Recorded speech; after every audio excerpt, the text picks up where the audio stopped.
Печь проекта Александра Чурикова.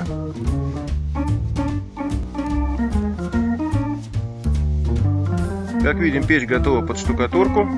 Впереди стоит фоновый лист, на котором установлена топочная дверка со стеклом, поддувальная дверка, красивая фурнитура, дверка финская. Фоновый лист обеспечивает хорошую отдачу тепла, защиту топливника и более равномерное распределение тепла. Здесь противопожарная разделка, видно, из коричневого кирпича на коричневом растворе. Это задняя часть печи, она тоже будет штукатуриться, и задняя часть противопожарки. Белый кирпич в основании — это под черный пол, под закрытие черного пола. Данная печь интересна тем, что она является теплоемкой печью вкупе со вторым агрегатом под топком. Труба еще не установлена, она будет установлена, изготавливается на заказ.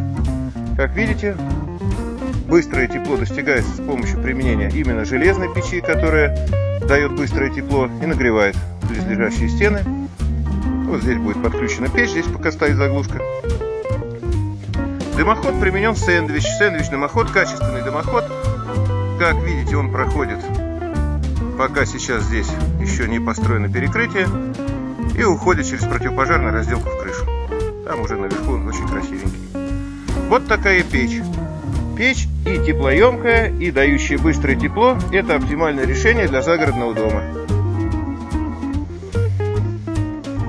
Особенность еще этого проекта в интересном исполнении стенки печи, вот данной стенки, которая является падающей. Она идет с небольшим уклоном. Это очень трудоемко, но в данном случае конкретное решение было применено.